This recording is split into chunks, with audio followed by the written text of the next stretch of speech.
मेरा नाम जुनैद अली शेख है। मैं गवर्नमेंट बॉयज़ प्राइमरी छानो शाहबाद कैंपस स्कूल का एक टीचर हूँ। जी, मैं एक प्राइमरी स्कूल टीचर हूँ। और कल मेरे एक मौज़िज़ हैं, मेरे मोहल्ले के एडवोकेट नूर अहमद बलोच साहब, उन्होंने मेरे अगेंस्ट जो है एक लीगल नोटिस भिजवाया है। लीगल नोटिस का जो मुद्दा है वो बड़ा ही बेहतरीन मुद्दा है। मुद्दा ये है कि वो कहना चाह रहे हैं, वो कह रहे हैं कि आपने मेरे बेटे को किताबें क्यों नहीं दी। ठीक है जी, मुद्दा बड़ा अच्छा है। लेकिन बात यह है कि इस मरतबा जो गवर्नमेंट के थ्रू पूरी सिंध में जो दरसी किताबें दी गई हैं वो शॉर्टेज में गई हैं। इसी तरीके से हमारे स्कूल के अंदर जो हमें किताबें मिली वो भी शॉर्टेज में थी। ठीक है, जो मुझे अब किताबें मिली हैं, मैं क्लास 3 का टीचर हूँ। क्लास 3 के अंदर मेरे 43 बच्चे हैं। अब 43 बच्चों के अंदर मुझे किताबें मिली हैं सिर्फ और सिर्फ 21। अब 21 किताबें और 43 मेरे बच्चे हैं। अब इनमें किताबें कैसे तकसीम करनी है उसका मैंने यही फिगर आउट किया कि एक प्राइमरी स्कूल के अंदर गरीब का बच्चा भी पढ़ता है और अमीर का और साहिब हैसियत जो है उसका बच्चा भी पढ़ता है। तो मैंने ये फिगर आउट किया कि जो बिल्कुल गरीब हैं बच्चे, जिनके वालिद जो हैं या तो मजदूर हैं, बेरोज़गार हैं, दिहाड़ीदार मजदूर हैं, ठीक है जी, जो ठेले चलाते हैं, ऐसा जो काम करते हैं, बिल्कुल जो किताबें खरीद नहीं सकते, मैं उनको जो है वो किताबें दे दूँ। और मैंने वैसा ही किया।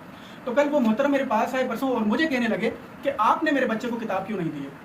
तो मैंने उनको सारी कहानी बताई। मैंने कहा 43 बच्चे हैं और 21 किताबें थी, तो मैंने गरीबों में तकसीम की और बाकियों को मैंने यही कहा कि आपने एक सिंधी की किताब, दूसरी इंग्लिश की किताब और तीसरी उर्दू की किताब, 3 किताबें आपने परचेज़ करनी है। और किताब की कीमत महज 150 या 200 रुपये, 500 के अंदर, 600 के अंदर वो तीनों किताब आ जाती है। तो उन्होंने मुझे ये कह दिया कि आप कौन होते हैं और आप कैसे फिगर आउट करते हैं कि कौन गरीब है और कौन अमीर है। तो मैंने बड़ा ही हंस के उनको ये जवाब दिया कि सर आप अपना पहनावा देखें और मेरा खुद का पहनावा देखें, हम दोनों गरीब तो नहीं लगते, हम तो साहिब हैसियत हैं, हम ले सकते हैं। तो उन्होंने कहा कि आपने सिर्फ और सिर्फ अपने मन पसंदीदा लोगों की किताबें दी हैं और हमारे बच्चों को नहीं दी। तो मैंने कहा कि सर मेरी क्लास में मेरे 3 भांजे पढ़ रहे हैं, मैंने उनको भी एक भी किताब नहीं दी है, क्योंकि मुझे पता है कि वो साहिब हैसियत हैं, वो बच्चे उनके वालिद उनको ले दे सकते हैं। तो मैंने उनको भी किताब नहीं दी। तो उन्होंने खैर काफ़ी सारी बदतमीज़ी मेरे साथ की, बदतमीज़ी की, अच्छा भरा बुला कहा, लेकिन मैंने फिर भी इग्नोर किया। वजह ये थी कि एक तो वो मेरी क्लास में खड़े होकर मेरे बच्चों के सामने मुझे जितनी भी बातें वो सुना रहे थे। एक टीचर की इमेज जो होती है वो उनके बच्चों के सामने, स्टूडेंट्स के सामने होती है, जिस इमेज का बिल्कुल भी उन्होंने ख्याल नहीं रखा मेरी। खैर हमने फिर भी इग्नोर किया, क्योंकि एक मोहल्ला है और एक मोहल्ले के हैं, तो चलो खैर। तो जब ये सारी बहस हो गई, सारी बहस होने के बाद उन्होंने मेरे कंधे पे हाथ रखा है और मुझे कहा कि मैं तुम्हें देख लूँगा।